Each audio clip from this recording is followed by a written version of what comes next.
ഏവർക്കും big bros മീഡിയയിലേക്ക് സ്വാഗതം.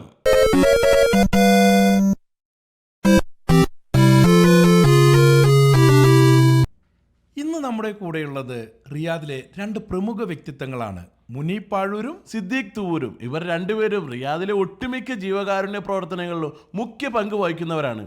എന്നാൽ മീഡിയയിൽ നിന്ന് അകന്നു നിൽക്കുന്നവരുമാണ്. ഇവരെ രണ്ടുപേരെ മീഡിയയ്ക്ക് മുന്നിലേക്ക് കൊണ്ടുവരിക എന്നുള്ള വലിയൊരു ദൗത്യമാണ് ബിഗ് ബ്രോസ് മീഡിയയ്ക്കുള്ളത്. അതിലൂടെ പ്രേക്ഷകർ ചോദിക്കാൻ ആഗ്രഹിച്ച ഒരുപാട് ചോദ്യങ്ങൾക്ക് ഉത്തരം ലഭിക്കുമെന്ന് തന്നെയാണ് ഞങ്ങളുടെ വിശ്വാസം. എന്നാൽ തുടങ്ങല്ലേ ബ്രോ? Okay bro. മുനീബ്, നിങ്ങൾ എങ്ങനെയാണ് ഈ ചാരിറ്റി പ്രവർത്തനങ്ങളിലേക്ക് ഇറങ്ങി തിരിച്ചത്? ജീവകാരുണ്യ പ്രവർത്തനം എന്ന് പറഞ്ഞത് ബിസിനസ്സിന് ശേഷം എൻ്റെ മനസ്സിൽ വന്നൊരു സംഗതിയല്ല. അത് ഹെറിഡിറ്ററി തന്നെ ആയിട്ട് തന്നെ എൻ്റെ മനസ്സിൽ അല്ലെങ്കിൽ ശരീരത്തിലുള്ളതാണ്. അത് എൻ്റെ നാട്ടിൽ എൻ്റെ കുടുംബത്തിനെ കുറിച്ചൊക്കെ അന്വേഷിച്ചാൽ മനസ്സിലാവും. അപ്പോൾ നിങ്ങൾ ഫറൂഖിലാണല്ലോ, നിങ്ങൾക്ക് തൊട്ടടുത്താണ് നിങ്ങൾക്ക് കാരാട് പൊന്നമ്പാടൊക്കെ. പൊന്നമ്പാടത്തിൻ്റെ എൻ്റെ പെങ്ങളിലേയില്ല. അപ്പോൾ ഓളെ കുറിച്ച് അന്വേഷിച്ചാൽ തന്നെ നിങ്ങൾക്ക് ഏകദേശമൊക്കെ മനസ്സിലാവും. അമ്മ മദേഴ്സ് ഡേൻ്റെ അന്ന് മദ്രൂം ചെയ്തിരുന്നു, ഉമ്മയാണ് എൻ്റെ അമ്മ എന്ന് പറഞ്ഞിട്ട്. അത് എൻ്റെ പെങ്ങളെക്കുറിച്ചായിരുന്നു. ഇപ്പോൾ ചേന്നമംഗല്ലൂർ മുക്കത്ത് ചേന്നമംഗല്ലൂരുകാരെ സംബന്ധിച്ചിടത്തോളം ഉമ്മച്ചി എന്ന് പറഞ്ഞാൽ അത് എൻ്റെ വല്യമ്മയാണ്.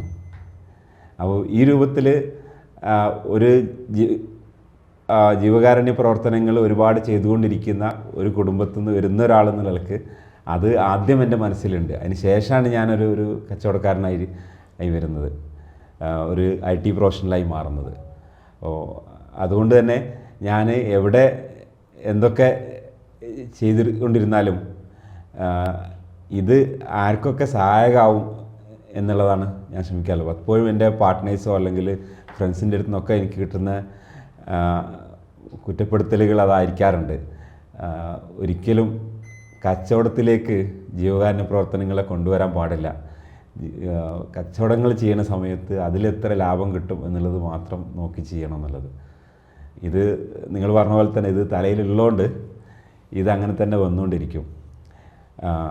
അതുകൊണ്ട് തന്നെ എത്ര ആൾക്ക് നമുക്ക് നമ്മളെ പ്രവർത്തനങ്ങളിലൂടെ ഉപകാരം കിട്ടിക്കാൻ പറ്റും, അല്ലെങ്കിൽ നമുക്കുള്ള നിയമപരമായ അറബിയിലും ഇംഗ്ലീഷിലും ഇതിലൊക്കെയുള്ള ഭാഷാ പരിജ്ഞാനങ്ങൾ എത്ര ആൾക്ക് ഉപകാരപ്പെടുത്താൻ പറ്റും എന്ന് മാത്രമേ ശ്രദ്ധിക്കാറുള്ളൂ.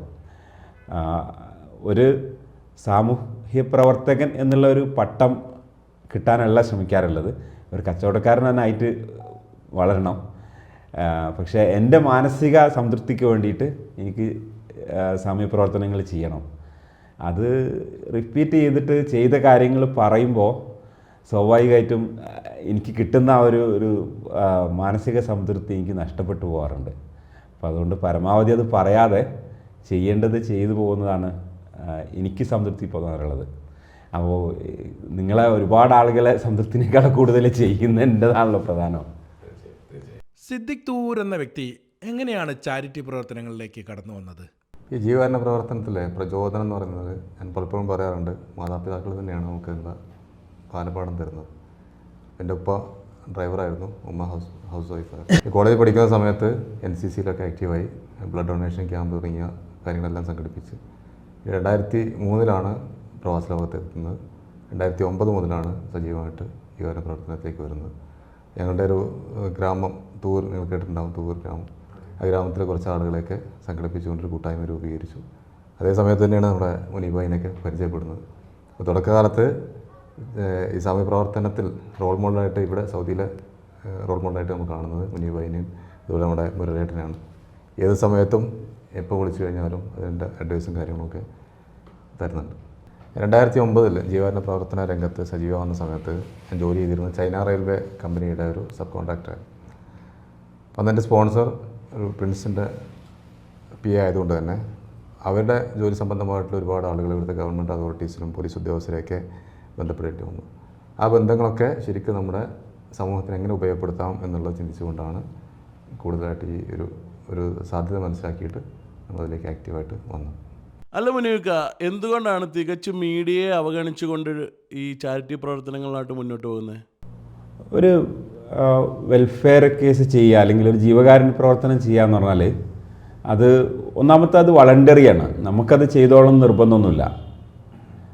എനിക്കിപ്പോൾ ഇവിടെ ഒരു ഓഫീസിൽ ഒരു ഡെലിവറി ചെയ്തിട്ടില്ലെങ്കിൽ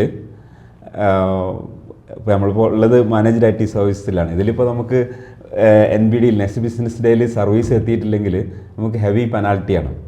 അപ്പോൾ പക്ഷേ ഈ ജീവകാരുണ്യ പ്രവർത്തനത്തിനെ സംബന്ധിച്ചിടത്തോളം ഇത് ഇന്ന് ചെയ്യാം, നാളെ ചെയ്യാം, ചെയ്യാതിരിക്കാം, എന്നാൽ ഒന്നും സംഭവിക്കാൻ പോകുന്നില്ല. പക്ഷേ നമ്മളത് ചെയ്തിട്ടില്ലെങ്കിൽ, ഏറ്റെടുത്ത കാര്യം ചെയ്തിട്ടില്ലെങ്കിൽ അത് ഓരോരുത്തരെയും ജീവനായിരിക്കും.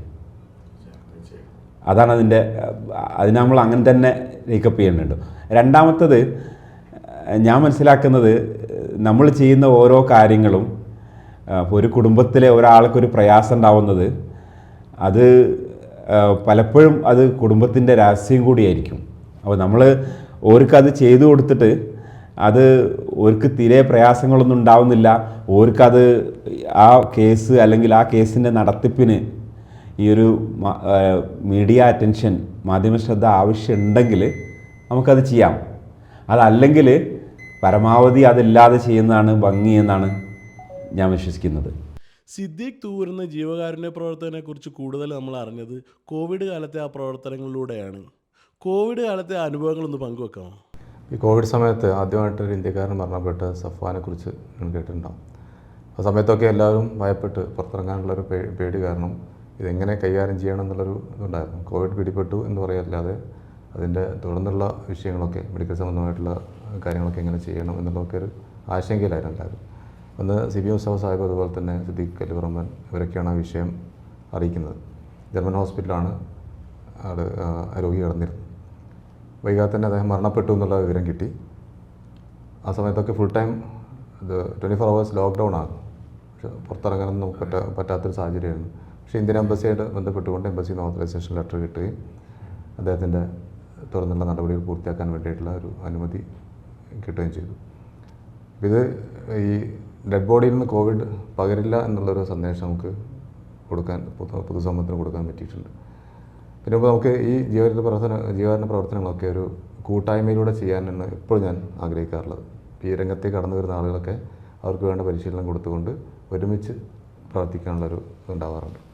ഈ സഫാൻ്റെ മരണം, അത് മയ്യത്ത് കബറടക്കമൊക്കെ ആയിട്ട് ബന്ധപ്പെട്ടുകൊണ്ട് ഒരുപാട് കാര്യങ്ങൾ നിങ്ങൾ കേട്ടിട്ടുണ്ടാവും. അദ്ദേഹത്തിൻ്റെ വൈഫും ഫ്ലാറ്റിൽ താമസിച്ചിരുന്ന ഫാമിലിയൊക്കെ കോവിഡ് ബാധിച്ച് അവർക്ക് ചികിത്സാ സംബന്ധമായിട്ടുള്ള കാര്യങ്ങൾ, പിന്നീട് ഒരുപാട് മരണക്കേസുകളും മെഡിക്കൽ കേസുകളൊക്കെ കൈകാര്യം ചെയ്യാനൊക്കെ നമുക്ക് പറ്റി. ആ സമയത്തൊക്കെ ഈ ഇവിടുത്തെ ഗവൺമെൻറ് അതോറിറ്റീസിൻ്റെ ഭാഗത്ത് നിന്ന് കിട്ടിയ വലിയൊരു സപ്പോർട്ട്, അതുപോലെ ഇന്ത്യൻ എംബസിയുടെ ഭാഗത്ത് നിന്ന് കിട്ടിയ സപ്പോർട്ടൊക്കെ പ്രത്യേകം എടുത്തു വരേണ്ട സംഗതിയാണ്. ഒരുപാട് വോളണ്ടിയേഴ്സ് നമ്മൾ ഈ 1-2 മരണക്കേസുകൾ കൈകാര്യം ചെയ്തു. ഒന്ന് സഫാൻ്റെ മരണക്കേസ് കഴിഞ്ഞ് ക്വാറൻറ്റൈനിലേക്ക് പോയി. പിന്നീട് ഈ മരണക്കേസുകൾ കൈകാര്യം ചെയ്യാൻ വേണ്ടിയിട്ട് നമ്മളൊരു ടീം രൂപീകരിക്കുകയും റിയാദ് KMC സെൻട്രൽ കമ്മിറ്റിയുടെ കീഴിൽ ആക്റ്റീവായിട്ടുള്ള കുറേ വോളണ്ടിയേഴ്സിനെ ചേർത്തുകൊണ്ടൊരു ടീം, ദാറുസലാം എന്ന് പറയുന്നൊരു മരണക്കേസുകൾ മാത്രം കൈകാര്യം ചെയ്യാൻ വേണ്ടിയിട്ടുള്ളൊരു ടീം രൂപീകരിച്ചു. അപ്പോൾ അവരൊക്കെ ഓരോ വിഷയങ്ങളും, അപ്പോൾ ഈ മയ്യത്ത് കബറടക്കുക മറ്റു കാര്യങ്ങൾ ചെയ്യുന്നില്ലാതെ മറ്റുള്ള ഫോർമാലിറ്റീസ് ഒന്നും അറിയാത്ത ആളുകൾ, ആദ്യമായിട്ട് രംഗത്തേക്ക് വരുന്ന ആളുകളൊക്കെ ഉണ്ട്. അവർക്ക് വേണ്ട കാര്യങ്ങളൊക്കെ ഉപദേശങ്ങളെല്ലാം കൊടുത്ത് ഒരു ടീമായിട്ട് തന്നെ എല്ലാവരും കൈകാര്യം ചെയ്തുകൊണ്ട്, ഇപ്പോൾ നാട്ടിൽ അന്ന് എൻ്റെ ജ്യേഷ്ഠനെ വിളിച്ച് പറഞ്ഞിട്ടുണ്ട്, നാട്ടിൽ ഇത്തരം ബോഡികൾ കൈകാര്യം ചെയ്യുന്ന രീതി എന്താണെന്നുള്ളതും ഇവിടെ ഒരു സേഫ്റ്റി ഇല്ലാതെ, ഒരു ഗ്ലൗസ് പോലും ഇല്ലാതെ നമ്മൾ കൈകാര്യം ചെയ്യുമ്പോൾ ഉള്ളൊരു ഭയമൊക്കെ അവർക്കുണ്ടായിരുന്നു. എൻ്റെ വൈഫും 2 മക്കളും ഉണ്ട്. അത് വലിയൊരു അനുഗ്രഹം. ഒരു പനി പോലും ഞങ്ങൾക്ക്, ചെറിയ കുട്ടിക്ക് പോലും ഉണ്ടായിട്ടില്ല എന്നുള്ളതാണ്. ടീം വർക്കായിട്ട് തന്നെയാണ് ആ കാര്യങ്ങളൊക്കെ അന്ന് കൈകാര്യം ചെയ്തിട്ടുള്ളത്. വലിയ സന്ദേശങ്ങൾ സമൂഹത്തിന് കൊടുക്കാൻ നമുക്ക് പറ്റിയിട്ടുണ്ട്.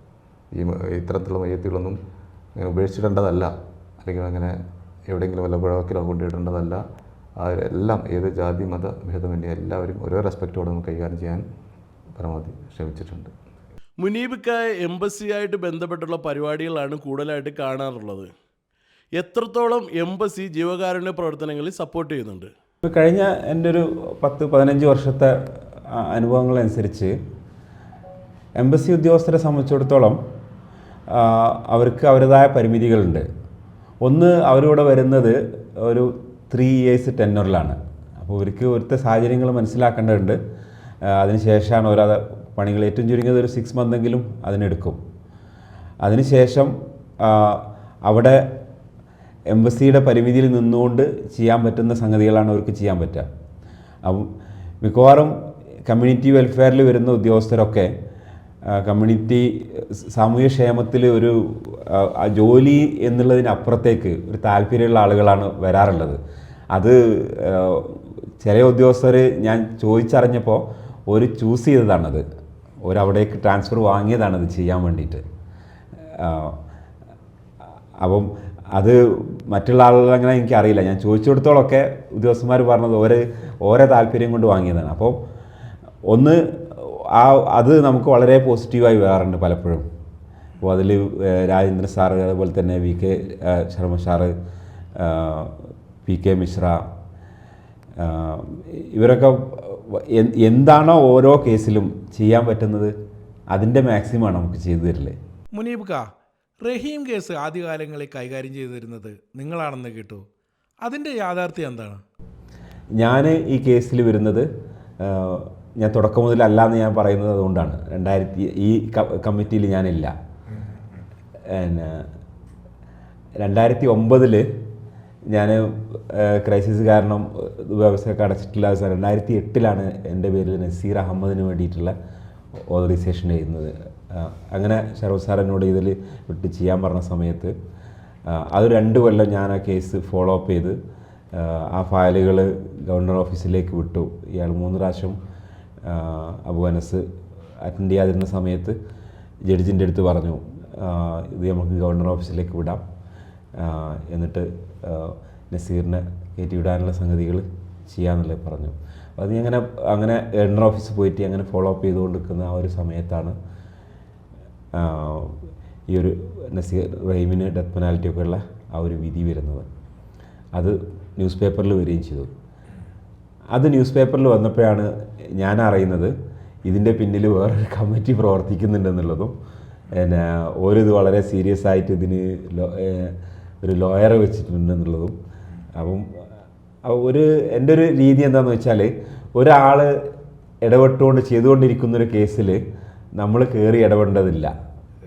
അപ്പോൾ അതോടുകൂടി ഞാൻ ആ കേസിൽ നിന്ന് ഞാൻ മാറി നിൽക്കുന്നത്. 2011 മാറി നിന്നിട്ട് പിന്നെ ഞാൻ ആ കേസിലേക്ക് വരുന്നത് 2021 രണ്ടാമത് പിന്നെയും അഷ്റഫ് വെങ്ങാട് ആഡ് ചെയ്യുന്ന സമയത്താണ്. അപ്പോൾ ഈ 10 കൊല്ലം ഞാൻ ആൾമോസ്റ്റ് 0 ആണ് ഞാൻ അതിൽ ചെയ്തത്. കാരണം ഞാൻ ചെയ്യേണ്ടതില്ല, എൻ്റെ രീതി അതാണ്. അപ്പം ഓരത് ചെയ്യുന്നുണ്ട്. പിന്നെ ഓരെന്നോട് അതിലെന്തെങ്കിലും സഹായം ചോദിക്കുക അല്ലെങ്കിൽ ഇൻഫർമേഷൻ ചോദിച്ചാൽ മാത്രമേ ഞാൻ പറയേണ്ടതുള്ളൂ. അത് ഞാനാണ് ചെയ്തതെന്നുള്ളത് എംബസിക്കറിയാം. എംബസിയിൽ ഞാൻ എവിടം വരെ എത്തിയെന്നുള്ളതും എംബസീൻ്റെ ജയിൽ സെക്ഷനിലുള്ള ആളുകൾക്കറിയാം. അവിടെ ഒരു അപ്ഡേഷൻ ഞാൻ കൊടുത്തു. ഞാൻ ആ കേസ് അങ്ങനെ അവിടെ ക്ലോസ് ചെയ്ത് വെച്ചു. പിന്നെ 2021 ഈ കമ്മിറ്റിയിലേക്ക് വരുന്നത്. സിദ്ദിഖ് തൂവൂരും റഹീം കേസും വേർപെടുത്താൻ പറ്റാത്ത 2 ഏടുകളാണ്. റഹീം കേസിൻ്റെ നാൾവഴികളിലൂടെ ഒന്ന് സഞ്ചരിക്കാമോ? ഈ അബ്രാഹിമിൻ്റെ വിഷയമായിട്ട് ബന്ധപ്പെട്ടുകൊണ്ട് 2021 ഈ കമ്മിറ്റിയിൽ ഞാൻ ജോയിൻ ചെയ്യുന്നത്. അതിന് മുമ്പ് അഷ്റഫ് ഖാ, യൂസുഫ് ഖാ വിഷയങ്ങൾ ഫോളോ അപ്പ് ചെയ്യുന്ന, നിവായിക്ക് ഫോളോ അപ്പ് ചെയ്യുന്ന വിഷയങ്ങൾ അറിഞ്ഞിട്ടുണ്ടെങ്കിൽ പോലും ഈ ഒരു ടീമിലേക്ക് ജോയിൻ ചെയ്തിട്ടുണ്ടായിരുന്നില്ല. നിങ്ങൾക്കറിയാം, റിയാദിലെ പ്രമുഖരായ പല സമയപ്രവർത്തകരും ഇതിൻ്റെ നിലവിലുള്ള കമ്മിറ്റിയുടെ ചെയർമാൻ CP മുസഫ് സാഹിബ്, അബ്ദുള്ള അൽ-അജ്റ ഭായി, അതുപോലെ സിബിൻ ഭായി, മുനീബ് ഖാ തുടങ്ങി നല്ല ഒരു ഈ സമൂഹത്തിലുള്ള അറിയപ്പെടുന്ന ആളുകൾ തന്നെ അഷ്റഫ് സാഹിബ് വെങ്ങാടിൻ്റെ കീഴിൽ ഉള്ള ഒരു ടീം തന്നെ വളരെ ആക്റ്റീവായിട്ട് ഈ വിഷയം ഫോളോ അപ്പ് ചെയ്യുന്നുണ്ട്. ഇപ്പോൾ കഴിഞ്ഞ 18 വർഷമായിട്ട് അഷ്റഫ് സാഹിബ് വെങ്ങാട്, അതുപോലെ ഇന്ത്യൻ എംബസി ഉദ്യോഗസ്ഥൻ യൂസുഫ് ഖാ, അവരുടെയൊക്കെ ആ ടീമിൽ നമ്മൾ ജോയിൻ ചെയ്ത് പ്രവർത്തിക്കുക എന്ന് പറയുന്നത് നല്ലൊരു എക്സ്പീരിയൻസ് തന്നെയാണ്. ഇതിൽ എൻ്റെ പേരിൽ പവർ ഓഫ് അറ്റോർണി എത്തിയ ശേഷം വിവിധ ഓഫീസുകളായിട്ട് ഫോളോ അപ്പ് ചെയ്യുന്നതിൻ്റെ കൃത്യമായിട്ടുള്ള വിവരങ്ങൾ അത് കമ്മിറ്റിയിൽ അവതരിപ്പിക്കുന്നുണ്ട്. അവരുടെ കുടുംബത്തെയും പ്രത്യേകിച്ച് ഇബ്രാഹിമിൻ്റെ പെങ്ങളുടെ മോൻ ജവാദ് ഓരോ മണിക്കൂറോളം അതിൻ്റെ ഓരോ അപ്ഡേഷൻ നമ്മൾ കൊടുക്കാറുണ്ട്. നിങ്ങൾക്കറിയാം, ഇത് വധശിക്ഷ റദ്ദാക്കുക എന്നുള്ളത് പറയുമ്പോൾ ഈ 15 മില്യൺ റിയാലേക്ക് എങ്ങനെ എത്തി എന്നുള്ള വലിയൊരു ചോദ്യം വരുന്നുണ്ട്.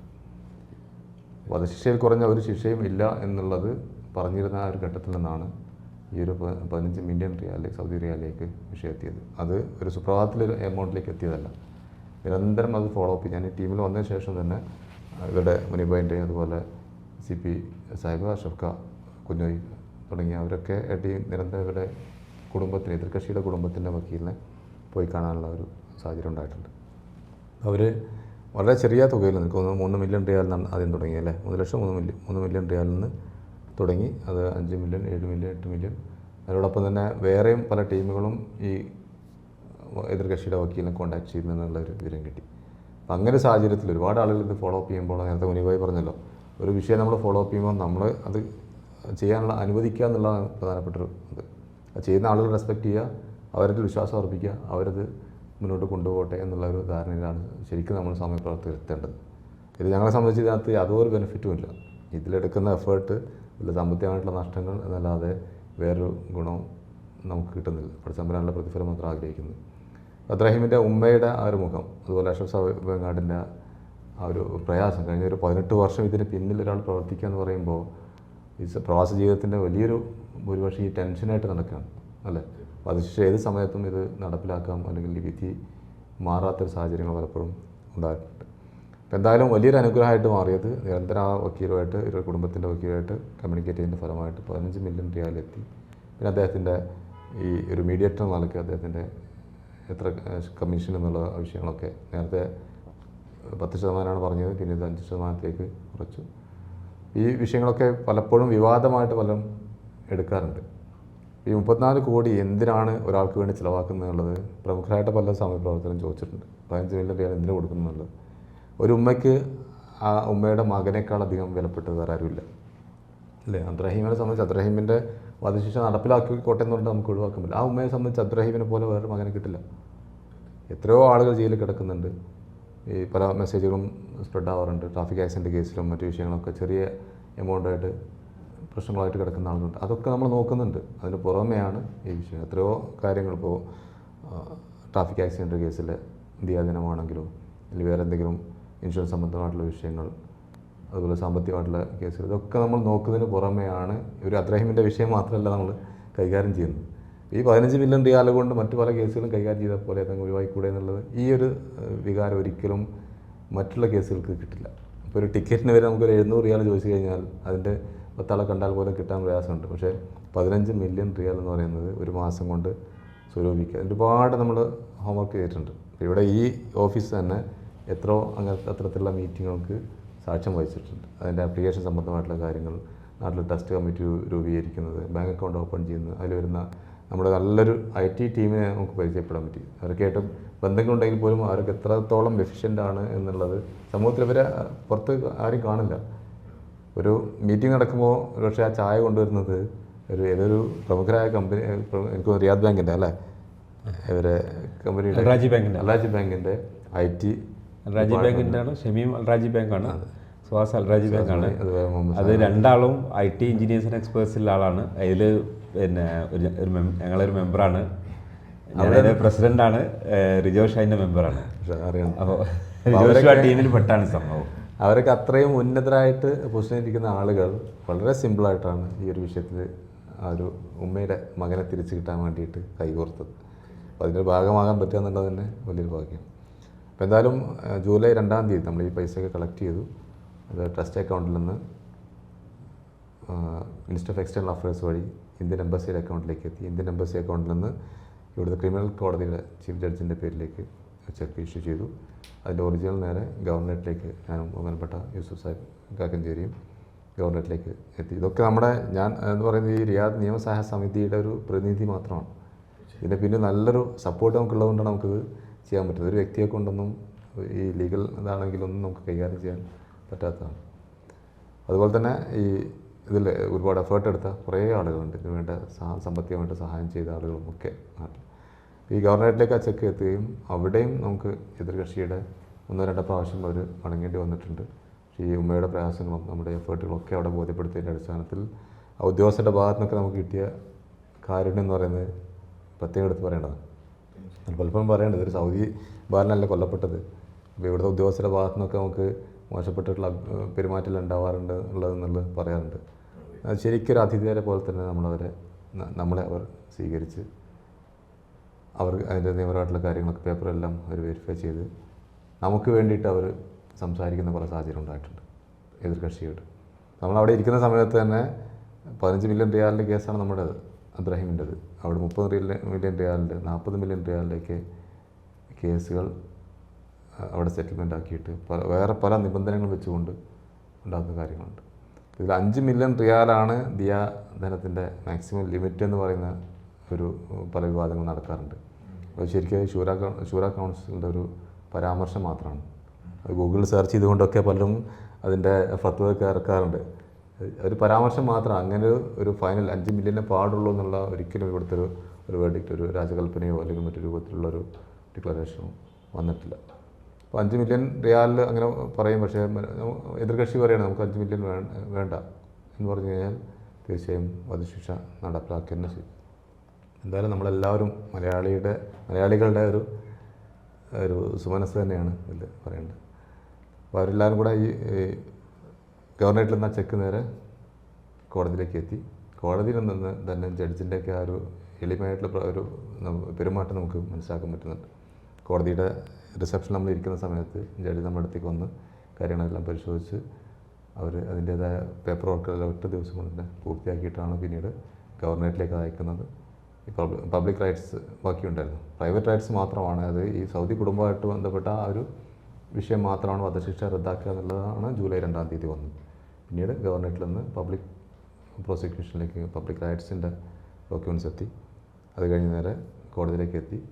ആദ്യം ചീഫ് ജഡ്ജിൻ്റെ ഓഫീസിൽ നിന്ന് സിംഗിൾ ബെഞ്ചിലേക്കാണ് പോയത്. കഴിഞ്ഞ മാസം അതിന് വിധി വരേണ്ടതായിരുന്നു, പ്രതീക്ഷിച്ചായിരുന്നു നമ്മളെല്ലാവരും. കഴിഞ്ഞിട്ട് പിന്നീട് അവിടെ അത് പരിഗണിക്കാൻ പറ്റുമോ എന്നുള്ളൊരു സംശയത്തിൻ്റെ പേരിൽ ജഡ്ജി നേരെ ചീഫ് ജഡ്ജിൻ്റെ ഓഫീസിലേക്ക് ലെറ്റർ അയച്ചു. അപ്പോൾ തന്നെ വൈകാതെ തന്നെ അതിൻ്റെ മറുപടി വന്നു. നേരെ വധശിക്ഷ റദ്ദാക്കി അതേ കോടതിയിലേക്ക് തന്നെ അത് പോവുകയും ചെയ്തു. ഇനി ഈ അടുത്ത ദിവസങ്ങളായിട്ട് അതിൻ്റെ ഒരു വിധി വരുന്നുള്ള അനുകൂലമായിട്ടുള്ള വിധി വരുന്നുള്ളൊരു കാത്തിരിപ്പാണ് നമ്മൾ ഇരിക്കുന്നത്. സിദ്ദിഖ് തൂവൂരും അദ്ദേഹത്തിൻ്റെ സ്പോൺസറും തമ്മിലുള്ള ഒരു ഒത്തുകളിയാണ് ഈ റഹീം കേസ്. ഇത് പലരും അറിയാൻ ആഗ്രഹിക്കുന്ന ഒരു ചോദ്യമാണ്. ഇതിൻ്റെ സത്യാവസ്ഥ എന്താ?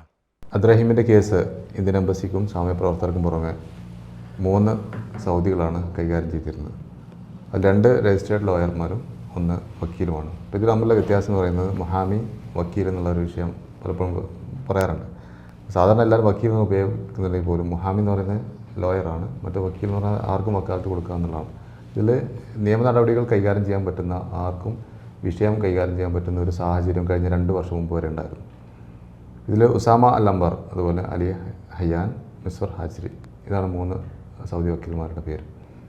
ആദ്യം പറഞ്ഞ ഉസാമ അൽ അംബറാണ് എൻ്റെ സ്പോൺസർ. അദ്ദേഹം 2016 മുതൽ ഈ വിഷയം ഫോളോ അപ്പ് ചെയ്യുന്നുണ്ട്. 2019 എൻ്റെ സ്പോൺസർഷിപ്പ് മാറ്റുന്നത്. അതായത് ഞാൻ എൻ്റെ കഫാലത്ത് മാറുന്നതിന് മുമ്പ്, സ്പോൺസർഷിപ്പ് മാറുന്നതിന് മുമ്പ് തന്നെ ഇദ്ദേഹം ഈ കേസ് ഫോളോ അപ്പ് ചെയ്യുന്നുണ്ട്. ബഹുമാനപ്പെട്ട യൂസുഫ് കാക്കഞ്ചേരി, അതുപോലെ തന്നെ അഷ്റഫ് സാഹിബ് വെങ്ങാട്, ഇവരൊക്കെ ഉപഫൈസലായിട്ട് ഈ വിഷയമായിട്ട് ബന്ധപ്പെട്ട് കമ്മ്യൂണിക്കേറ്റ് ചെയ്യുന്നതിനുള്ള വിവരങ്ങളൊക്കെ അറിഞ്ഞിരുന്നതൊക്കെ പോലും ഞാൻ ആ വിഷയത്തിലൊന്നും ഇടപെട്ടിട്ടുണ്ടായിരുന്നില്ല. കഴിഞ്ഞ 3 വർഷം മുമ്പാണ് 2021 മുതലാണ് ഈ ടീമിൽ ഞാൻ ജോയിൻ ചെയ്യുന്നത്. അപ്പോൾ അതിനു മുമ്പ് തന്നെ ഇവരായിട്ട് ഈ കേസുമായിട്ട് ബന്ധപ്പെട്ടുകൊണ്ട് ഈ ഉസാമ അൽ അംബർ വിവിധ കോടതികളിലും ഒക്കെ ഫോളോ അപ്പ് ചെയ്യുന്നുണ്ട് എന്നുള്ളതാണ് എൻ്റെ യാഥാർത്ഥ്യം. ഇതിൽ ഈ എതിർകക്ഷിയുടെ വക്കീലിന് കൊടുത്ത ഫീസൊക്കെ ഇദ്ദേഹത്തിനാണ് എന്നുള്ള രൂപത്തിലൊക്കെ പല രൂപത്തിലും കമ്മീഷൻ വ്യവസ്ഥയിൽ അടിച്ചു മാറ്റുന്നുള്ള രൂപത്തിലൊക്കെ പല വിവാദങ്ങൾ നടക്കാറുണ്ട്. അപ്പോൾ നിങ്ങൾ വളരെ പ്രധാനപ്പെട്ടൊരു ചോദ്യമാണ് ചോദിച്ചത്. അതിന് പ്രത്യേകം നന്ദി അറിയിക്കുകയാണ്. കാരണം ഈ വിവാദങ്ങൾ ജനങ്ങളിലേക്ക്, സാധാരണക്കാരായ ആളുകളിലേക്ക് ഇതിൻ്റെ സത്യം എന്താണെന്നുള്ളത് നിങ്ങൾ ബോധ്യപ്പെടുത്തേണ്ടതുണ്ട്. അപ്പോൾ അതോടൊപ്പം തന്നെ ഈ അബു ഫൈസൽ ആരാണ് എന്നുള്ളത് ഒരു ഇതുണ്ട്. നമ്മുടെ നൗഫൽ പാലക്കാട് നല്ലൊരു റിപ്പോർട്ട് അദ്ദേഹത്തെക്കുറിച്ച് എഴുതിയിട്ടുണ്ടായിരുന്നു. മലയാളികൾ ഇത്ര അധികം സ്നേഹിക്കുന്ന നമ്മുടെ ഹാഷിം അബ്ബാസിനെ പോലെ അബു ഫൈസൽ ഉസാമ എന്ന് പറയുന്നത് ഇന്ത്യക്കാരെ, പ്രത്യേകിച്ച് മലയാളികളെ അത്രയധികം സ്നേഹമാണ്. അപ്പോൾ ഞാനും മുനീബയും ഇദ്ദേഹത്തിൻ്റെ കീഴിലുള്ള 2 സ്ഥാപനങ്ങളിൽ ആണ് ജോലി ചെയ്തിരുന്നത്. ഉസാമ അൻവറിൻ്റെ എസ്റ്റാബ്ലിഷ്മെൻറ്റിലാണ് ഞാൻ ജോലി ചെയ്യുന്നത്. അതുപോലെ തന്നെ മുനീബ ഇതിൽ ടാലൻറ്റിൽ തന്നെ അദ്ദേഹത്തിൻ്റെ സ്പോൺസർഷിപ്പിലാണ് ആദ്യം ഉണ്ടായിരുന്നത്. അപ്പോൾ ഏതൊരു കേസാണെങ്കിൽ ഇപ്പോൾ വലിയ സാമ്പത്തികമായിട്ട് വക്കീൽ ഫീസൊക്കെ വരുന്ന സാഹചര്യത്തിലും ഇദ്ദേഹം അതിൻ്റെ മാനസിക പരിഗണന വെച്ചുകൊണ്ട് വളരെ ചെറിയ ഫീസിൽ വിഷയങ്ങൾ ഫോളോ അപ്പ് ചെയ്യാറുണ്ട്. അപ്പോൾ അബ്ദുറഹീമിൻ്റെ വിഷയമല്ലാതെ തന്നെ മറ്റു പല കേസുകളും ഇദ്ദേഹം ഒരുപാട് എഫേർട്ട് എടുത്തിട്ട് സക്സസ് ആയിട്ടുള്ള സ്റ്റോറീസൊക്കെ നമ്മൾ നേരത്തെ പറഞ്ഞിട്ടുള്ളതാണ്. അപ്പോൾ പലപ്പോഴും റിയാദിന് പുറത്തുള്ള കേസുകളൊക്കെ ദീർഘയാത്രകളൊക്കെ ഞാൻ ചെയ്തുകൊണ്ട്, അല്ലെങ്കിൽ കോടതിയിലേക്കുള്ള നോട്ട്സ് കാര്യങ്ങളൊക്കെ അദ്ദേഹം അപ്ലോഡ് ചെയ്യും. മറ്റു വിഷയങ്ങളൊക്കെ ഞങ്ങൾ ഫോളോ അപ്പ് ചെയ്യുകയാണെങ്കിൽ അതിൻ്റെ ഫീസൊക്കെ വളരെ ചെറിയ തുക മാത്രമാണ് അദ്ദേഹം എടുക്കാറുള്ളത്. ഞങ്ങളെ സംബന്ധിച്ച സേവനമാണ്. അദ്ദേഹത്തിൻ്റെ ജോലി ആയതുകൊണ്ട് തന്നെ ആ ഒരു ചെറിയ ഫീസ് അദ്ദേഹം വാങ്ങാറുണ്ട്. പിന്നെ ഒരു പ്രധാനപ്പെട്ട ഒരു കേസ് നജറാനിലെ ഒരു എഗ് ഫാമിലൊരു കേസുണ്ടായിരുന്നു. സാധാരണക്കാരായ 4 തൊഴിലാളികൾ, അവർക്ക് 3,11,000 റിയാലിൻ്റെ ഒരു സാമ്പത്തിക കേസ് വന്നിരുന്നു. അപ്പോൾ ആ 4 പേര് ഇവിടെ റിയാദിൽ വന്നു. എംബസിയിൽ സമീപിച്ച പുതുമാപ്പിൻ്റെ സമയത്താണത്. എംബസിയിൽ വന്നപ്പോഴാണ് ഇങ്ങനെ ഒരു വിഷയം മത്ലൂബ് ഉണ്ടെന്നുള്ളത്, വാണ്ടഡ് കേസ് അവരുടെ പേരിലുണ്ടെന്നുള്ളൊരു വിവരം കിട്ടിയത്. അപ്പോൾ അദ്ദേഹം ഒരാൾക്ക് 3,000 റിയാൽ വീതം അന്ന് ഫീസ് പറഞ്ഞിരുന്നു. അപ്പോൾ 4 പേർക്ക് 12,000 റിയാൽ. ബാക്കി ഒരു 3/4 ഭാഗം കേസുകൾ നമുക്ക് കൈകാര്യം ചെയ്യുന്നുള്ളത് കൊണ്ടാണ് വളരെ ചെറിയ ഫീസ് പറഞ്ഞത്. ആ സമയത്താണ് അദ്ദേഹം നാട്ടിലേക്ക് പോകുന്നത്. നമ്മുടെ ഉസാമ ലംബർ വെക്കേഷനിലേക്ക് നമ്മുടെ ഇന്ത്യയിലേക്ക് പോകാറുണ്ട്, കേരളത്തിലേക്ക് പോകാറുണ്ട്. അവിടെ ചെന്ന് ഈ കേസിൽ പെട്ട ആളുകളുടെ വീട്ടിലേക്ക് പോയി അവിടുത്തെ സാഹചര്യം കണ്ടുകൊണ്ട് അവിടെ നിന്ന് എനിക്ക് മെസ്സേജ് അയച്ചു. 3,000 റിയാൽ എന്ന് പറഞ്ഞത് 1,500 ആക്കാൻ വേണ്ടിയിട്ട്. അതായത് അദ്ദേഹം പറയും, നേരത്തെ എഗ്രി ചെയ്ത പൈസ 3,000 എന്നുള്ളത് പകുതിയാക്കി ചുരുക്കി അവർക്ക് വേണ്ടത്രയും ഒരു ഡിസ്കൗണ്ട് ചെയ്തുകൊണ്ടാണ് കേസ് ഫോളോ അപ്പ് ചെയ്തത്. ഫീസ് കുറക്കുന്നത് ബാക്കിയുള്ള കാര്യങ്ങളൊക്കെ നമ്മൾ ചെയ്യുന്നതുകൊണ്ടാണ്. അല്ല അതിനകത്ത് ഒരു കമ്മീഷൻ വ്യവസ്ഥയിൽ കേസ് പിടിച്ചിട്ട് ഒരു പിടിച്ചു പറിക്കുന്ന ഒരു ടീമല്ല ഇത് എന്നുള്ളത് നിങ്ങളെല്ലാവരും സമൂഹത്തെ ബോധ്യപ്പെടുത്തേണ്ടത്. നമ്മൾ ഈ ടീമിൽപ്പെട്ട എല്ലാവർക്കും, ഇപ്പോൾ അഷ്റഫ് ഖാക്കാണെങ്കിലും മുനീബായിക്കാണെങ്കിലും ഒക്കെ സുപരിചിതനാണ് അബു ഫൈസൽ. മലയാളികളുടെ ഇടയിൽ ഒരു മലയാളി കണ്ടു കഴിഞ്ഞാൽ അയാൾ ചോദിക്കുന്നതാണ്, എന്തുമാലും സിദ്ദീഖ് തൂറിനെ അറിയാമെന്നുള്ള ആദ്യം ചോദിക്കാറുള്ളത്. അത് ചിലപ്പോൾ രാവിലെ മോർണിംഗ് വാക്കിൻ്റെ സമയത്ത് മലയാളികൾ കണ്ടു കഴിഞ്ഞാൽ അപ്പോഴും വിളിച്ചിട്ട് ഫോൺ കൊടുക്കും. ഒരു പക്ഷേ ഞാൻ ചിലപ്പോൾ സുബഹിക്ക് ശേഷം രാവിലെ ഉറങ്ങുന്ന സമയം ഒക്കെ ഉണ്ടാവാറുണ്ട്. അപ്പോഴൊക്കെ നിസ്കാരം കഴിഞ്ഞാൽ അദ്ദേഹം നിസ്കാരത്തിലൊക്കെ 5 നേരവും കറക്റ്റാണ്. ബാങ്ക് വിളിച്ച നേരെ അദ്ദേഹം പള്ളിയിലെത്തും. ആ സമയത്തൊക്കെ ഞാൻ വിളിച്ചു കഴിഞ്ഞാൽ ചിലപ്പോൾ എന്നെ ചീത്ത പറയും, നിസ്കരിച്ചില്ല. അത്രയും കൃത്യനിഷ്ഠയോടെ കാര്യങ്ങൾ കൊണ്ടു നടക്കുന്നൊരു മനുഷ്യനാണ്. അപ്പോൾ അദ്ദേഹത്തെ കൂടെ ഇങ്ങനെ ഒരു അപവാദത്തിലേക്ക് കൊണ്ടുപോകുന്നുള്ളത് വലിയൊരു വിഷമമാണ്. പക്ഷെ അദ്ദേഹത്തെ സംബന്ധിച്ച് പറയാം, നമ്മൾ ചെയ്യേണ്ട കാര്യങ്ങൾ ചെയ്യുക, ബാക്കിയുള്ള ആരോ എന്തോ പറഞ്ഞോട്ടെ എന്നുള്ളതാണ്. സോഷ്യൽ മീഡിയയിലും മറ്റു മാധ്യമങ്ങളിലും വിവാദമായിരുന്നു റഹീമിൻ്റെ ഉമ്മയുടെ സൗദി സന്ദർശനം. എന്തുകൊണ്ടാണ് റഹീമിൻ്റെ ഉമ്മയുടെ സന്ദർശനം നിയമസഹായ സമിതിയിലൂടെ സാധ്യമാവാഞ്ഞത്? അബ്ദുറഹീമിൻ്റെ ഉമ്മയുടെ സൗദി സന്ദർശനമായിട്ട് ബന്ധപ്പെട്ടുകൊണ്ട്, സൗദിയിലെ അബ്ദുറഹീമിനെ സന്ദർശിക്കുന്നതുമായിട്ട് ബന്ധപ്പെട്ടുകൊണ്ട് ഒരുപാട് വിവാദങ്ങൾ നടക്കുന്നുണ്ട്. നമ്മൾ ഈ നിയമസഹായ സമിതി കൂടുന്ന സമയത്തൊക്കെ പലപ്പോഴും ചർച്ച ചെയ്യാറുള്ള കാര്യമാണ്. കാരണം ഒന്ന് പ്രായമുള്ള ഉമ്മയാണ്. ഉമ്മയെ സംബന്ധിച്ച് ആരോഗ്യ പ്രശ്നങ്ങളോ മറ്റൊന്നും മീൻസ് സീരിയസ് ആയിട്ടുള്ള ഹെൽത്ത് ഇഷ്യൂസ് ഒന്നും ഇല്ല എന്നുള്ളതാണ് മനസ്സിലായത്. എങ്കിലും ജയിലിൽ വന്നിട്ട് അങ്ങനത്തെ ഒരു സാഹചര്യത്തിൽ മകനെ കാണുക എന്ന് പറയുമ്പോൾ അതൊരു മാനസികമായിട്ടുള്ള ടെൻഷൻ ഉണ്ടാക്കുന്നുള്ളത് അബ്ദുറഹീം തന്നെ ജയിലിൽ നിന്ന് പലപ്പോഴും ഞങ്ങൾ വിളിച്ച് പറഞ്ഞിട്ടുണ്ട്. നമ്മൾ ഉമ്മാനെ കൊണ്ട് കാണിക്കാമെന്ന് പറയുമ്പോഴും അത് വേണ്ട എന്നാണ് അബ്ദുറഹീം പറഞ്ഞിരുന്നത്. ഇതിൽ വധശിക്ഷ റദ്ദാക്കുന്ന ആ ഒരു ഫണ്ട് വരുന്നതിന് മുമ്പ് തന്നെ ഞങ്ങൾ ഈ വിഷയം ചർച്ച ചെയ്തപ്പോൾ ഏകദേശം ഒരു, ഇപ്പോൾ നിങ്ങൾക്കറിയാമല്ലോ, നാട്ടിലെ ഫണ്ട് എന്തെങ്കിലും ഒരു ചെറിയ സംഖ്യ സ്വരൂപിക്കുന്ന മാത്രമേ നമ്മൾ പ്രതീക്ഷിച്ചിട്ടുണ്ടായിരുന്നുള്ളൂ. ഇവിടെ അക്കൗണ്ട് ഓപ്പൺ ചെയ്യാനുള്ള കോംപ്ലിക്കേഷൻ കാര്യങ്ങളൊക്കെ ഉള്ളതുകൊണ്ടാണ് നാട്ടിൽ അക്കൗണ്ട് ഓപ്പൺ ചെയ്തത്. അപ്പോൾ അതിൽ കുറച്ച് പൈസ എന്തെങ്കിലും ആയിക്കഴിഞ്ഞാൽ ഉമ്മയ്ക്ക് മകൻ റിലീസാവും എന്നുള്ളൊരു പ്രതീക്ഷ ഉണ്ടാകുന്ന സമയമുണ്ടല്ലോ. ഏകദേശം ഫണ്ട് റെഡിയായി, ഇനി വൈകാതെ നാട്ടിലേക്ക് എത്തുന്നു. ആ സമയത്ത് ഉമ്മയെ കൊണ്ടുവന്ന് കാണിച്ചിട്ട് ഉംറയും ചെയ്തിട്ട് വിടാന്നുള്ളൊരു ചർച്ചയും പറയും. അവർ പ്രതീക്ഷയോടെ വിടാൻ പറ്റും. അപ്പോഴൊക്കെ അബ്ദുറഹീം പറയുന്നത്, ഇനിയിപ്പോൾ അധികം വൈകാതെ തന്നെ, ഇനിയിപ്പോൾ ഫണ്ട് റെഡി ആയിക്കഴിഞ്ഞാൽ, ഫണ്ട് ഈ സെറ്റിൽമെൻറ്റ് സംബന്ധമായിട്ടുള്ള ചർച്ചകൾ തുടങ്ങിയപ്പോൾ ഫണ്ട് റെഡി ആയിക്കഴിഞ്ഞാൽ നാട്ടിലേക്ക് പോയാൽ ഇനി ഉമ്മനെ കൂടെ കൊണ്ടുവരേണ്ട എന്നുള്ളൊരു തീരുമാനമാണ് എത്തിയിരുന്നത്. അപ്പോൾ നമുക്കൊക്കെ പലപ്പോഴും അനുഭവങ്ങളുണ്ട് ജയിലിൽ സന്ദർശിക്കുമ്പോൾ അവരുടെ ഒരവസ്ഥ. നമ്മൾ അങ്ങോട്ട് പോകുമ്പോൾ അവരെ പോയി കാണുമ്പോൾ ഒരു സന്തോഷം ഉണ്ടാകും, തിരിച്ചു വരുമ്പോൾ ഒരു സങ്കടപ്പെടുന്ന ഒരു സാഹചര്യമുണ്ട്. ഇപ്പോൾ ഇന്നലെ UP സ്വദേശി പോയി കണ്ടപ്പോൾ മാസത്തിൽ ഒരിക്കലെങ്കിലും ഞങ്ങളൊന്ന് വന്ന് കാണുമെന്ന്. യൂസുഫ പോകാറുണ്ട്, എങ്കിലും അവരായിട്ട് കുറച്ചും കൂടെ ഞാൻ ക്ലോസ് ആയി കുറച്ച് അധികം സംസാരിക്കാൻ സമയം കിട്ടിയപ്പോൾ അത് പറഞ്ഞു, ഒരു മാസത്തിൽ ഒരിക്കലെങ്കിലും ഒന്ന് കണ്ടാൽ ഞങ്ങൾക്കൊരു ആശ്വാസമായിരുന്നുണ്ട്. അപ്പോൾ അത് നമ്മുടെ വിസിറ്റിംഗ് ഒക്കെ അവർക്ക് മാനസികമായിട്ടുള്ള ഒരു ആശ്വാസം നൽകുന്നുണ്ടെങ്കിലും തിരിച്ചു പോരുമ്പോൾ ഒരു പ്രയാസം കാണാറുണ്ട്. അപ്പോൾ അതിൽ ഈ ഇവരിങ്ങോട്ട് വരുന്ന കാര്യങ്ങളൊക്കെ, ശരിക്കും വന്ന കാര്യങ്ങളൊക്കെ മീഡിയയിലൂടെ നമ്മൾ അറിയുന്നു. നമ്മൾ ആർക്ക് വേണ്ടിയിട്ടാണ് പ്രവർത്തിക്കുന്നത്?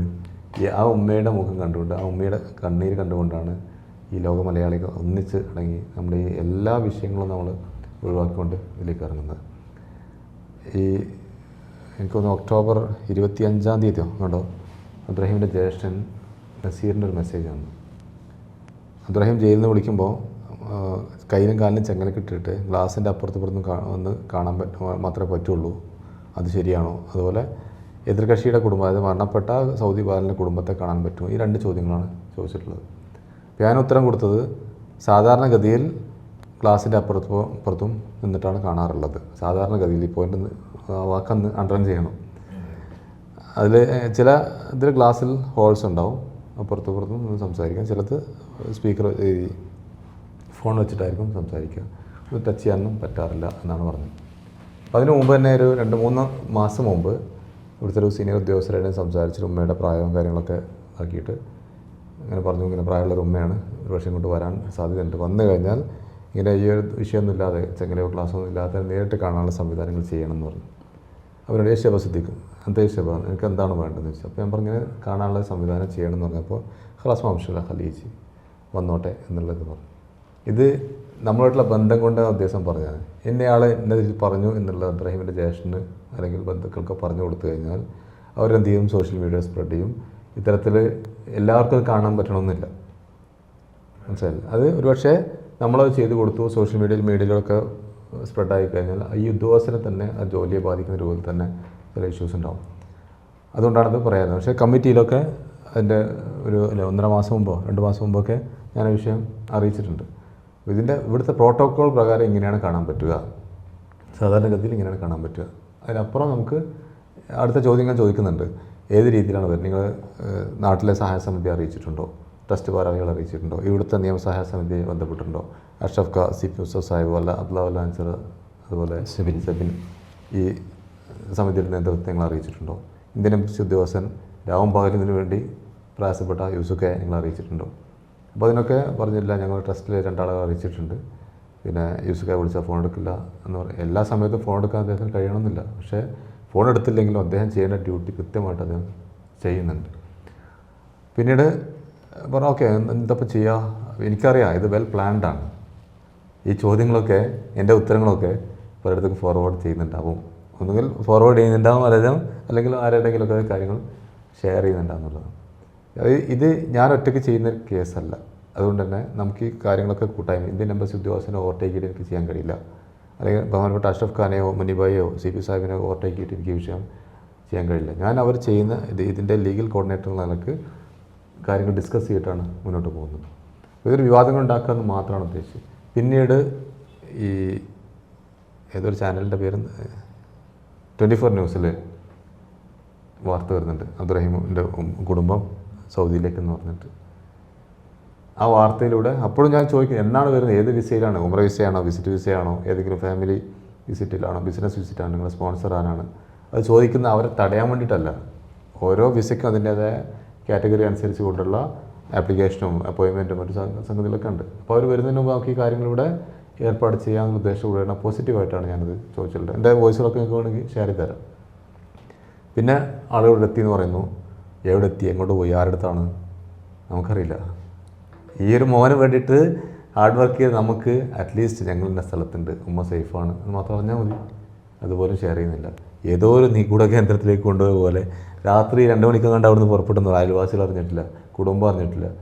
ഈ ഉമ്മയെ വല്യമ്മയെ പൊന്നുപോലെ നോക്കുന്ന പേരക്കുട്ടി പോലും അറിഞ്ഞിട്ടില്ല. നിങ്ങൾ കണ്ടിട്ടുണ്ടാവും, ഒരു കളക്ഷൻ്റെ സമയത്തൊക്കെ ഉമ്മയെ ചേർത്ത് പിടിച്ചിരിക്കുന്ന ഒരു മോനുണ്ട്, ഉമ്മയുടെ പേരക്കുട്ടിയാണത്. അവരൊന്നും ഈ വിഷയം അറിഞ്ഞിട്ടില്ല. നിരന്തരം നമ്മളായിട്ട് കമ്മ്യൂണിക്കേറ്റ് ചെയ്യുന്നതാണ്. ഇതിൽ പവർ ഓഫ് അറ്റോർണി എന്നുള്ള നിലയ്ക്ക് ഈ അബ്ദുറഹീമിൻ്റെ ജ്യേഷ്ഠനെ പലപ്പോഴും കോൺടാക്ട് ചെയ്തിട്ടുണ്ട്. പക്ഷേ ഇതൊക്കെ അഷ്റഫ് ഖാ വഴിക്ക് തന്നെ കാര്യങ്ങൾ കമ്മ്യൂണിക്കേറ്റ് ചെയ്യട്ടെ എന്ന് വിചാരിച്ചിട്ടാണ് കുടുംബത്തിലേക്ക് നമ്മൾ വിഷയങ്ങൾ അതാത് സമയത്ത് എല്ലാ കാര്യങ്ങളും ചെയ്യാത്ത. പക്ഷേ അബ്ദുറഹീമിൻ്റെ പവർ ഓഫ് അറ്റോർണി ഒന്ന് ഈ ജവാദ് എന്ന് പറയുന്ന ഈ മോൻ്റെ ഉമ്മയാണ്, മറ്റൊന്ന് അബ്ദുറഹീമിൻ്റെ ഉമ്മയാണ്, പിന്നെ നസീറാണ്. നസീറിനെ കൂടാതെ വേറെ ജ്യേഷ്ഠമുണ്ട്. ഇതിൽ നസീർ ഒഴികെ മറ്റ് 2 പേരും വേറെ പെങ്ങളോടെ ഉണ്ട്. പെങ്ങളായിട്ട് ഞാൻ കമ്മ്യൂണിക്കേറ്റ് ചെയ്തിട്ടില്ല, പക്ഷേ ജവാദിൻ്റെ ഉമ്മയായിട്ട് സംസാരിക്കാറുണ്ട്. അപ്പോൾ അവർക്കൊക്കെ കൃത്യമായിട്ട് അതിൻ്റെ വിവരങ്ങൾ അറിയിക്കാറുണ്ട്. ഉമ്മയായിട്ട് ഫോണിലൂടെ, ജവാദിൻ്റെ ഫോണിലൂടെ സംസാരിക്കാറുണ്ട്. ഏറെ 10-15 മിനിറ്റുമൊക്കെ പലപ്പോഴും നമ്മൾ സംസാരിച്ചിട്ടുണ്ട്. ഇവിടുത്തെ കാര്യങ്ങളൊക്കെ പോസിറ്റീവായിട്ട് അറിയിക്കാറുണ്ട്. അപ്പോൾ ഇതിൽ ഇവിടെ വന്നതിന് ശേഷമാണ് വാർത്താ മാധ്യമങ്ങളോട് നമ്മൾ ഈ വിഷയം അറിയുന്നത്. പിന്നെ നമ്മൾ അവരെ തേടി പിടിച്ച് പോകേണ്ട ആവശ്യമില്ല. ഞാൻ പറഞ്ഞില്ല, ഇവരുടെ ഉദ്ദേശങ്ങൾ എന്തൊക്കെയാണ് നമുക്ക് എന്താണെന്നുള്ള അറിയില്ല. അപ്പോൾ ഞങ്ങൾക്കെതിരായിട്ട് സാമ്പത്തികമായിട്ടുള്ള ആരോപണം ഉന്നയിക്കുന്നു. അത് ഇവരുടെ അബ്ദുറഹീമിൻ്റെ ജ്യേഷ്ഠൻ പറയുന്നുണ്ട്, എനിക്കതിനൊന്നും ബന്ധമുണ്ട്, കൃത്യമായിട്ടുള്ള തെളിവുകൾ നമുക്ക് സംഘടിപ്പിക്കാൻ പറ്റും, അല്ലെങ്കിൽ നമ്മൾ പല വോയിസുകളും നമുക്കെതിരായിട്ട്. ഞാനിവിടെ ഈ പോസിറ്റീവായ ഒരു വിഷയം ഞാൻ മെസ്സേജ് അയക്കുമ്പോൾ അപ്പുറത്ത് തന്നെ പരിഹസിച്ചുകൊണ്ടാണ് വോയിസ് വരുന്നത്. അത് നമ്മളെ സ്നേഹിക്കുന്ന ഒരുപാട് ആൾക്കാരുണ്ട്, അവർ കാണുന്നുണ്ട്. അപ്പോൾ എന്തായാലും ഈ വരവിൽ കുറച്ച് വിവാദമാക്കേണ്ട ഒരു ആവശ്യമില്ല. കാലിക്കറ്റ് എയർപോർട്ടിൽ നിന്ന് റിയാദിലേക്ക് എത്തിക്കഴിഞ്ഞാൽ പൂമാലയിട്ട് സ്വീകരിക്കാൻ ഞങ്ങൾ തയ്യാറാണ്, മനസ്സിലായില്ലേ? ഒക്കെ കൊടുത്തിട്ട് സ്വീകരിക്കാൻ, അങ്ങനെ അല്ലെങ്കിൽ പോലും ആ ഒരു രീതിയിൽ നമുക്ക് സ്വീകരിക്കാൻ, ഇവിടെ കൊണ്ടുവരാൻ, ഉമ്മയെ ജയിൽ സന്ദർശനത്തിന് വേണ്ട എല്ലാ സംവിധാനങ്ങളും കൊടുക്കാൻ ഞങ്ങൾ തയ്യാറാണ്, അങ്ങനെ ചെയ്യാറുണ്ട്. എത്രയോ ആളുകൾ ഇവിടെ അവരുടെ ബന്ധുക്കൾ ജയിലുണ്ടായിട്ട് കാണാത്തതുകൊണ്ട് നമ്മൾ അവരെ തേടി പിടിച്ചിട്ട് അവർക്ക് വേണ്ട സംവിധാനങ്ങൾ ചെയ്തു കൊടുക്കാറുണ്ട്. അപ്പോൾ അതിൽ വിവാദങ്ങൾ ഉണ്ടാക്കേണ്ട ഒരു ആവശ്യമില്ല. ജയിൽ സന്ദർശനത്തിന് ഞങ്ങളുടെ ഭാഗത്തുനിന്ന് ഒരു തടസ്സം ഉണ്ടായിട്ടില്ല. പിന്നെ അബ്ദുറഹീമിൻ്റെ ഉമ്മയെ കൊണ്ടുവന്നിട്ട് ജയിലിൽ നിന്ന് മടക്കി അയച്ചു എന്നൊക്കെ പറയുന്നുണ്ട്. അപ്പോൾ അതിലൊന്നും നിയമസഹായ സമിതി ഇടപെട്ടിട്ടേ ഇല്ല. അപ്പോൾ അവർ ജയിലിലെത്തി, നമ്മളതിൻ്റെ പിറകെ ഓടേണ്ട ആവശ്യമില്ല. അവർ കാണുക, ഇവർ എന്തോ ചെയ്തോട്ടെ. അങ്ങനെ അബ്ദുറഹീമിൻ്റെ അടുത്ത് പോയി അബ്ദുറഹീമെ കാണണ്ട എന്ന് പറഞ്ഞിട്ട് വലിയ രീതിയിൽ ഈ ഒരു ചാനൽ വിവാദങ്ങളുണ്ടാക്കി. അതിലൊന്നും നിയമസഹായ സമിതിക്ക് യാതൊരു പങ്കുമില്ല. അബ്ദുറഹീമാണ് പറയുന്നത്, എന്നെ ഈ അവസ്ഥയിൽ ഉമ്മ കാണണ്ട, നീല ഡ്രസ്സ് ജയിലിലെ യൂണിഫോം ഇട്ട് കയ്യിലും കാലിലും ചെങ്ങൽ കിട്ടിയ അവസ്ഥയിൽ എൻ്റെ ഉമ്മ എന്നെ കാണരുത്, കാലാകാലം ആ ഒരു ഓർമ്മയായിരിക്കും എന്നുള്ളതുകൊണ്ടാണ് അദ്ദേഹം മുടക്കി നടന്നത്. അതിന് ശേഷമാണ് മോഹൻകോട്ടെ യൂസുഫ് നിരന്തരം ഞങ്ങൾ വിളിക്കും. ഒരു ദിവസം 7-8 പ്രാവശ്യം വിഷമത്തോടെ വിളിച്ചിട്ടുണ്ട്. അപ്പോഴൊക്കെ പറയുന്നുണ്ട്, ഉമ്മ ഏത് രീതിയിലും അവിടെ കാണണം, ഇനി നമ്മൾ തന്നെ കൊണ്ടുവരണമെന്നില്ല, അല്ലെങ്കിൽ എംബസി അല്ലാതെ തന്നെ ഇനി അവർ കൊണ്ടുവരാണെങ്കിൽ കൊണ്ടുവന്ന് ഉമ്മയെ കാണണം, പിന്നീട് ഒരു വിഷമമായിട്ട് മാറരുത് ഉമ്മ തിരിച്ചു പോയി കഴിഞ്ഞാൽ എന്ന് പറയുന്നുണ്ട്. അങ്ങനെയാണ് മാനസികമായിട്ടും ശാരീരികമായിട്ടും വലിയ പ്രയാസം അബ്ദുറഹീം നേരിട്ട്. ഞാനും യൂസുഫിയെ നേരിട്ട് ജയിൽ മേധാവിയെ കണ്ടു. അതിനുശേഷം അവർ അന്ന് പോയത് TV ചാനലൊക്കെ ആയിട്ട് അതിൻ്റെ റിപ്പോർട്ടൊക്കെ ആയിട്ടാണെന്ന് പറയുന്നുണ്ട്. ഇവിടെ ഈ സൗദിയിൽ ജീവിക്കുന്ന ഏതൊരാൾക്കും അറിയാം ഇത്തരത്തിലുള്ള മാധ്യമപ്രവർത്തനങ്ങളൊക്കെ ജയിലിൻ്റെയോ അല്ലെങ്കിൽ അങ്ങനത്തെ സാഹചര്യത്തിലോ വീഡിയോ ഷൂട്ട് ചെയ്യാനൊന്നും പെർമിഷനില്ല. ഓക്കെ. പിന്നെ ജയിൽ മേധാവി ഞങ്ങൾ കണ്ടു. അതിനുശേഷം എന്നോട് ചോദിച്ചത് അബ്ദുറഹീം റെഡിയാണോ എന്നാണ്. അത് ഉമ്മയെ കാണണം എന്ന് പറഞ്ഞപ്പോൾ അബ്ദുറഹീം റെഡിയാണ്. എന്തുകൊണ്ടാണ് അത് കാണാതിരുന്നു വെച്ചാൽ കാണാതിരിക്കാനുള്ള സാഹചര്യം അന്ന് പറഞ്ഞു കൊടുത്തു. ഇനി അബ്ദുറഹീമിന് വേണ്ടിയിട്ട് ഞാൻ നിങ്ങളോട് മാപ്പ് ചോദിക്കണം എന്ന് പറഞ്ഞു ജയിൽ ഡയറക്ടറോട്. അങ്ങനെ യൂസുഫ് ഞാനും കൂടെ അബ്ദുറഹീമിനെ പോയി കണ്ടു. അദ്ദേഹത്തിന് വേണ്ടി സപ്പോർട്ട് ചെയ്ത് കൊടുത്തു. മീൻസ് നിങ്ങൾ ഉമ്മയെ വന്നു കഴിഞ്ഞാൽ കാണാനുള്ള ഒരു മനസ്സ് കാണിക്കണം എന്ന് പറഞ്ഞു. അപ്പോൾ അങ്ങനെ ഓക്കെ, യൂസുഫ് ഖാൻ്റെ കൂടെ ഉമ്മയെ കാണാമെന്നുള്ളത് അബ്ദുറഹീം ഏൽക്കുകയും ജയിൽ മേധാവിയുടെ വിഷയങ്ങൾ അറിയിക്കുകയും ഇന്ത്യൻ എംബസിയിൽ നിന്ന് ഈ കുടുംബത്തെ വിളിച്ചിട്ട് പറഞ്ഞു നാളെ 3 മണിക്ക്, അത് ഉദാഹരണം ഇന്നലെ ഞാൻ ഉണ്ടാകും, 3 മണിക്ക് എംബസിയിൽ എത്തണം എന്ന് പറഞ്ഞു. എംബസി മീറ്റിങ്ങിൽ എത്തിയപ്പോഴാണ് ഇവർ കണ്ടു എന്നുള്ള വിഷയം പറയുന്നത്. അൽഹംദുലില്ലാഹ് നമുക്ക് സന്തോഷമുള്ള കാരണം ഉമ്മയും മകനും കൂടിക്കാഴ്ച നടത്തി. പക്ഷേ കൂടിക്കാഴ്ച നടത്തി അബ്ദുറഹീം പറയുന്നുണ്ട്, ഞാൻ പറഞ്ഞ പോലെ തന്നെ നീല ഡ്രസ്സിലും കയ്യിലെ ചെങ്ങലുണ്ടായിരുന്നു, അത് അഴിപ്പിച്ചു, അതഴിക്കാതെ ഞാൻ കാണില്ല എന്നുള്ള വാശി പിടിച്ചതിൻ്റെ പേരിൽ കയ്യിലെ ചെങ്ങൽ അഴിച്ചു, കാലിലെ ചെങ്ങലിട്ട് കൊണ്ട് തന്നെയാണ് ഉമ്മയെ കണ്ടതെന്ന് പറയുന്നത്. ഇത് ചെങ്ങലിട്ടോ ഇല്ലയോ എന്നൊന്നുമല്ല നമുക്ക് വിഷയം, ഉമ്മയും മകനും കണ്ടു എന്നുള്ളൊരു സന്തോഷമാണ്. ഇതിലൊരു വിവാദം നമ്മുടെ ഭാഗത്തുനിന്ന് ഉണ്ടാക്കിയിട്ടില്ല. അത് ഉണ്ടാക്കിയവർക്ക് അതിൻ്റേതായ ലൈക്കും ഷെയറും ഇതൊക്കെ ഉണ്ടായിട്ടുണ്ടാവും. നമുക്ക് അതിനകത്ത് ഒരു പങ്കുമില്ല. അമ്മയും മകനും കൂടിക്കാഴ്ച നടത്തണം. ഉമ്മയെ ഇന്നലെ കണ്ടപ്പോൾ പറഞ്ഞു, ഞാൻ കണ്ടപ്പോൾ പറഞ്ഞു, നിങ്ങൾ റിയാദിലാണ് വന്നിരുന്നെങ്കിൽ ദിവസം നിങ്ങളെ പോയി കാണിക്കാനുള്ള സംവിധാനം നമുക്ക് ചെയ്യാമായിരുന്നു.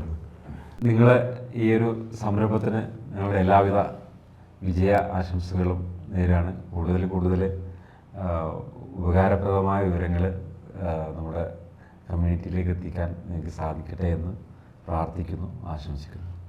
മാധ്യമപ്രവർത്തന രംഗത്ത് ഒരുപാട് ഗുണങ്ങളും ദോഷങ്ങളും അനുഭവിച്ച വ്യക്തികൾ നിങ്ങളെല്ലാം. ഈ മീഡിയയെ യഥാർത്ഥ പത്രധർമ്മമായിട്ട് മാറ്റാൻ നിങ്ങൾ കഴിയട്ടെ എന്ന് ആശംസിക്കുകയാണ്. തുടർന്നും നിങ്ങളെ പല വേദികളിൽ വെച്ച് കാണാനും ഇത്തരത്തിലുള്ള വിഷയങ്ങളായിട്ട് സംവദിക്കാൻ നമുക്ക് കഴിയുന്നുള്ള ഒരു വിശ്വാസമുണ്ട്. എല്ലാവിധ ആശംസകളും.